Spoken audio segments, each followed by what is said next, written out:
Assalamualaikum warahmatullahi wabarakatuh. Halo teman-teman, perkenalkan nama saya Purnama Jaya dengan NIM 2111 130008 dari Prodi Ekonomi Syariah kelas 5A.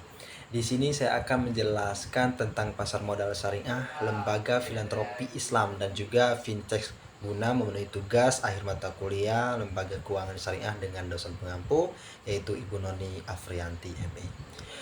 Baiklah, untuk materi yang pertama yaitu pasar modal syariah. Pasar modal adalah pasar untuk berbagai instrumen keuangan jangka panjang dengan jangka waktu lebih dari 1 tahun, seperti saham, obligasi, reksadana, dan berbagai instrumen derivatif dari efek atau surat berharga.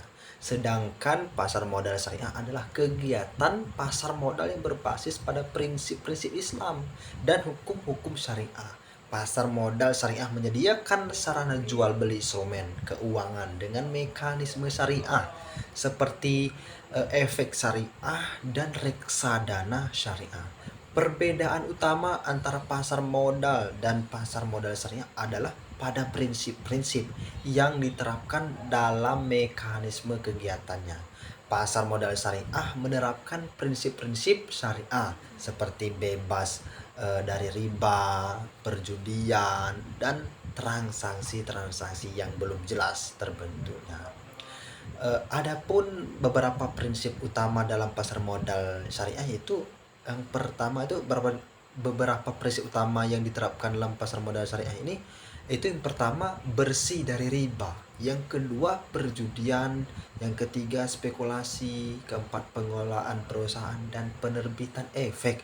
Instrumen pasar modal syariah ini yang pertama itu adalah saham syariah, saham emiten yang memenuhi kriteria syariah seperti tidak terlibat dalam bisnis yang dianggap haram menurut syariah. Yang kedua adalah obligasi syariah, obligasi yang diterbitkan oleh perusahaan atau pemerintah dengan memenuhi prinsip-prinsip syariah seperti tidak mengandung yaitu tadi unsur riba. Yang ketiga itu reksadana syariah, wadah untuk menghimpun dana dari masyarakat pemodal untuk selanjutnya diinvestasikan dalam portofolio efek oleh manajer investasi dengan memenuhi prinsip-prinsip syariah. Yang keempat, suku, instrumen keuangan syariah yang memiliki nilai sebenarnya dan mencakup berbagai jenis suku seperti suku bersyarat dan suku mudah berbayar. Baiklah, selanjutnya itu materi lembaga filantropi Islam. Filantropi Islam merujuk pada praktik kedermawanan dalam tradisi Islam melalui zakat, infak, sedekah, dan wakaf ziswaf. Lembaga filantropi Islam merupakan lembaga keuangan mikro syariah yang juga bergerak dalam filantropi Islam dan sangat berperan strategis dalam pembinaan agama bagi para nasabah dan penerima ziswaf. Mereka menghimpun dan mendistribusikan dana untuk program-program kemanusiaan, pemberdayaan ekonomi dan sosial. Filantropi Islam bertujuan untuk memajukan filantropi agar dapat berkontribusi dalam pencapaian keadilan sosial dan pembangunan berkelanjutan. Beberapa contoh yang kita dapat ketahui lembaga filantropi Islam ini di Indonesia meliputi Lazismu, Dompet Duafa, Rumah Zakat, dan PKPU. Peraturan perundang-undangan tentang lembaga filantropi Islam ini adalah yang pertama itu Undang-Undang Nomor 23 Tahun 2011 tentang pengelolaan zakat. Undang-undang ini mengatur hukum yang menjadi dasar hukum bagi pengelolaan zakat di Indonesia.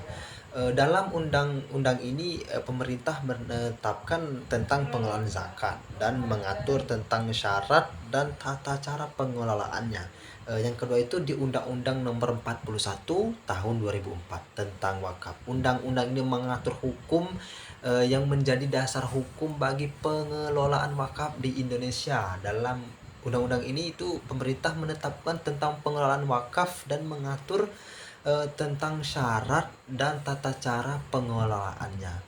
Beberapa lembaga filantropi Islam yang bergerak dalam pengelolaan dana zakat ini di Indonesia itu yang pertama itu lembaga amil zakat, infak dan sodakoh, Nahdlatul Ulama, Lazisnu.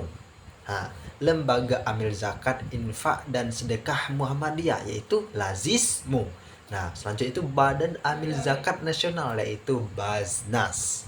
Nah, selanjutnya Baitul Mal Hidayatullah, Baitul Mal Muamalat. Lembaga filantropi pengelola zakat di Indonesia ini bertujuan untuk memajukan filantropi agar dapat berkontribusi dalam pencapaian keadilan sosial dan pembangunan berkelanjutan. Mereka itu menghimpun dan mendistribusikan dana untuk program-program kemanusiaan, pemberdayaan ekonomi dan sosial. Selanjutnya materi yang terakhir yakni fintech. Fintech adalah sebuah istilah untuk inovasi dalam jasa finansial yang dimana teknologi adalah kuncinya. Fintech adalah sebuah layanan yang menyediakan produk-produk keuangan dengan memanfaatkan teknologi informasi yang sedang berkembang. Fintech singkatan dari finansial teknologi, merujuk pada perusahaan yang menggabungkan layanan jasa keuangan dengan teknologi.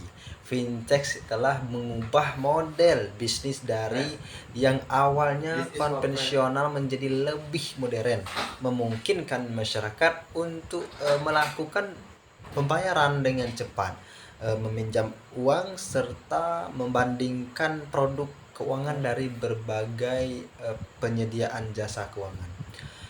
Macam-macam fintech yang sedang berkembang di Indonesia